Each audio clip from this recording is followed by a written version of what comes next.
माझ्या आयुष्यात मी सुरुवातीला आर्मीत नोकरी केली, तर मी माजी सैनिक आहे आणि त्यानंतर मी कोर्टात 15 वर्ष नोकरी करून रिटायरमेंट झालो. रिटायरमेंट नंतर मी लॉला ऍडमिशन घेतलं आणि आता सध्या लास्ट इयरचा एक विषयात नापास झालेला स्टुडंट आहे. आणि सरांनी सांगितलं पेढे वाटायला पाहिजे, खरोखर म्हणजे मी आज तुम्हाला सगळ्यांना पेढे वाटणार.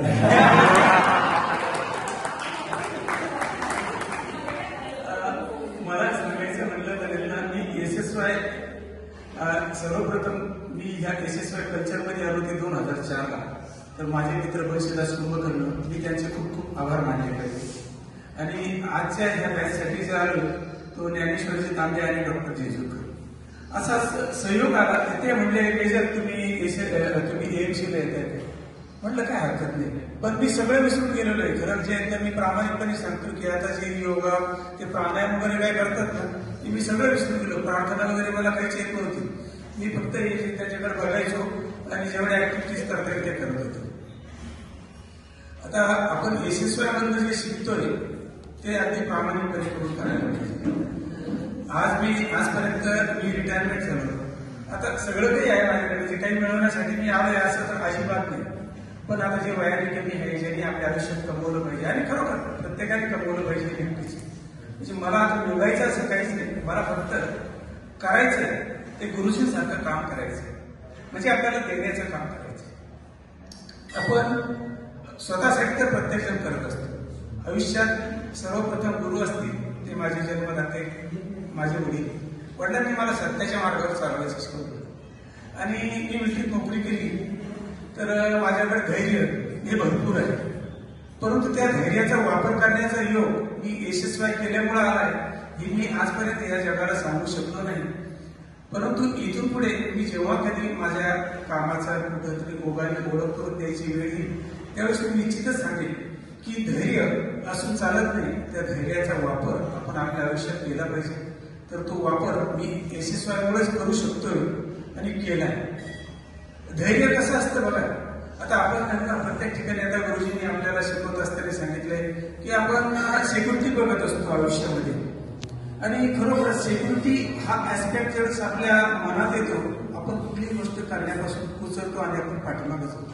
म्हणजे आपल्याला ज्ञान आहे, विचार आहे, परंतु कृती करत नाही. तर मी आपल्या गुरुजींना म्हणजे मी आजपर्यंत केलेलं कार्य आणि इथून पुढे जे करेल ते कार्य मी ते गुरुजींना अर्पण करेल. SSY मुळे मी माझ्या आयुष्यामध्ये जसं गुरुजींना वाटतं की समाजाचं चांगलं झालं पाहिजे, बरं झालं पाहिजे, समाजाचं दुःख दूर झालं पाहिजे. प्लीज आपण 2 मिनिटं ऐकताय. जय गुरुदेव. माणसांना गप्पा मारण्यास तुम्ही बाहेर पण मारत बोलता येतं, तुम्ही गप्पा मारता. आपण हे बघा, मी थोडंसं जरी शेअर करत असेल ना, पण मी SSY विषयी शेअर करतो. हे बघा, आपल्याला आयुष्यात प्रत्येकाला काहीतरी करायचं आहे आणि म्हणूनच आपण आलेलो आहे. कुणाला शांती हवी आहे, कुणाला कुणाला कुटुंबात शांती हवी आहे, कुणाला जीवनात शांती हवी आहे. तर त्या गोष्टीचा अनुभवच मी शेअर करतो. आणि हे परमपूज्य गुरुजीमुळेच माझ्या मनामध्ये समाजासाठी काहीतरी करण्याची इच्छा निर्माण झाली. म्हणजे आपण फक्त आपल्यासाठी जगलं नाही पाहिजे, जगासाठी जगलं पाहिजे ही माझ्यात भावना निर्माण झाली. मी तुम्हाला सांगतो माझ्या धैर्याच्या गोष्टी मी छोटे छोटे प्रयोग करून बघत असतो माझ्या आयुष्यामध्ये आणि ते प्रयोग सर्व यशस्वी झालेले आहेत. या समाजासाठी काही करत असताना आपल्याला अन्याय जर झाला तर आपण त्या अन्यायाला वाचा फोडली पाहिजे. मी सर्वात प्रथम सत्याचा प्रयोग म्हणून राहत्यामध्ये तहसील कार्यालयात सर्वात पहिलं शेतकऱ्यांना पाणी भेटत नाही. मला पाणी भेटलं पण उशिरा भेटलं, नंतर पाणी भेटलं, माझ्याकडे पैसे मागितले. भ्रष्टाचार करायला मला आवडत नाही आणि त्या व्यवस्था मला आवडल्या नाही. त्यांचा निषेध केला पाहिजे, त्यांच्यात बदल झाला पाहिजे आणि तो ह्याच मार्गात आल्यामुळे माझे धैर्य आले. मी इरिगेशन ऑफिसला कुलूप लावलं आणि त्याची परिणती अशी झाली की समाजाला त्याच्यामुळे फायदा झाला. इरिगेशन डिपार्टमेंटमध्ये खूप चांगले बदल झाले आणि आज मी जो इरिगेशन डिपार्टमेंट सोबत जो लढा लढत आहे तो या समाजासाठीच आहे. आपण शेतकरी आहोत, आपण कुणीही जरी असलं तर त्या पाण्याचा संबंध प्रत्येकाच्या आयुष्यात येतो, तो मी करतो आहे.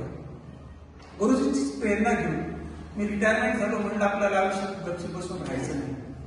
माझ्या गावामध्ये असं सुंदर असं बस स्थानक बनलेलं आहे. राहता तालुक्याचं शहर बस स्थानकात जात नव्हत्या. मी म्हणलं आपण आपल्यासाठी तर करतोय. ज्याच्याकडे गाडी नेतो जातो, ज्याच्याकडे गाडी नेतो बिचारा एसटीच्या पाठीमागं पडतो.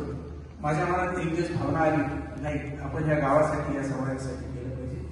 मी 1.5 महिना साधारण सकाळी 4 तास आणि संध्याकाळी 4 तास ज्यावेळेस कंट्रोलर नसायचं त्यावेळेस मी उभा राहायचो. आणि त्या माझ्या धैर्यामुळेच राहत्यात का बस स्थानकामध्ये आज 100% बसेस जातात. म्हणजे मी समाजाचं देणं लागतो. आणि आपण दिलं तरी पाहिजे, आपल्याला देणं सुद्धा समजलं पाहिजे. दान करायचं तर ते कोणाला केलं पाहिजे. दान हे सत्पात्री असलं पाहिजे. ते दान करण्याचा आपण प्रयत्न केला पाहिजे. मला जे काही करता येईल ते माझ्याकडे इंडिव्हिज्युअल व्यक्तीने मागितलं तर मी त्याच्यासाठी तर मला ह्या यशस्वामधून जो अनुभव मिळालेला आहे की आपण आपल्या आयुष्यामध्ये जे काही करायचं ते धैर्याने केलं पाहिजे. यशस्वी मधला मला सगळ्यात मोठा अनुभव, जे पती पत्नी सोबत यशस्वी करतात त्यांना त्यांच्या कुटुंबांना अतिशय खूप मोठा फायदा होतो. माझ्या कुटुंबात मला वाटतं की माझ्या पत्नीने यशस्वी केलं पाहिजे. मी तिला मोटिवेट करण्याचा आजपर्यंत प्रयत्न केलेला आहे, परंतु यापुढील काळामध्ये माझ्या झालेले बदल बघून ती कदाचित यशस्वी करेल आणि हळूहळू माझं कुटुंब या यशस्वी मध्ये येईल. ते आलं तर मला खूप खूप आनंद होईल. आपण मला ऐकून घेतलं. धन्यवाद.